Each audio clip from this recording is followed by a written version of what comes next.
সচেতনতা। কবি ধর্মদাস ঘোষাল। দূষণ দূষণ করছে সবাই, দূষণ ছড়াচ্ছে ভাই। আমরা সজাগ না হলে দূষণ থেকে মুক্তি নাই। বায়ু দূষণ, জল দূষণ আর দূষণ মাটি, সবেতেই আজ ভেজাল ভরা, কোনো কিছু নাই যে খাঁটি। গাছপালা কেটে আজ করছে ঘর বাড়ি, পুকুরগুলো সব ভরাট করে করছে ফ্ল্যাট সারি সারি।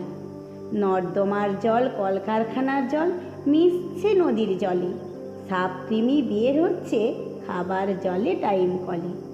গাড়ি ঘোড়া বাড়ছে যত, বের হচ্ছে কালো ধোঁয়া, সেই বীজ নিচ্ছি আমরা, হয়ে গেছে গা শোয়া। হাতিগুলো সব খেতে না পেয়ে ঢুকছে লোকালয়ে, বাড়িঘর সব দিচ্ছে ভেঙে, থাকছি আমরা ভয়ে। শব্দ দূষণে বাজছে মাইক, বাজছে হর্ন, ফাটছে বোমা কত। যেখানে সেখানে রয়েছে পড়ে প্লাস্টিকে ভরা ডাস্টবিন যত। স্যার জগদীশচন্দ্র বসু বৈজ্ঞানিক করেছেন প্রমাণ, আলো বাতাস জল চাই, গাছেরও আছে প্রাণ। প্রতিকার করো, শপথ নাও তোমার ছেলের জন্মদিনে, তোমার আঙিনায় বড় হবে, লাগাও গাছ নিয়ে এসো কিনে। তোমার কাছে শিখবে তোমার ছেলে, বড় হয়ে গাছ লাগাবে তোমার শিক্ষা পেলে। সচেতনতা আনতে হবে সব মানুষের মনে, পরিবেশ দূষণ মুক্ত করতে বৃক্ষরোপণ করতে হবে একসনে। পাড়ার ক্লাব, যুবশক্তি যদি এগিয়ে আসে, সবুজে সবুজে ভরে যাবে যদি থাকে নেতারা পাশে।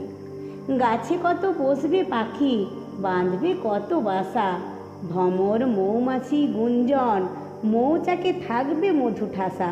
ভোগলিপ্সু মানুষ আজ প্রকৃতির সম্পদ করছে হরণ, মানব জীবন সবুজহীন হলে মানব জীবনের হবে মরণ।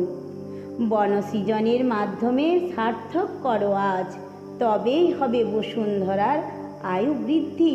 গাছ লাগাও, গাছ বাঁচাও, তবেই হবে আমাদের স্বার্থ সিদ্ধি।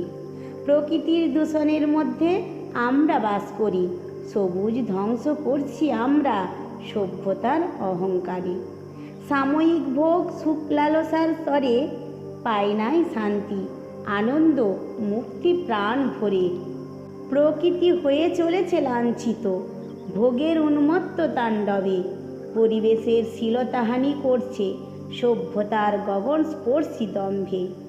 অরণ্য হননের ফলে একদিন জলহীন ছায়াহীন মরুভূমি নেমে আসবে আমাদের বুকে। 5ই জুন বিশ্ব পরিবেশ দিবসে আসুক নতুন সচেতনতা অরণ্যের স্নেহ শীতলে।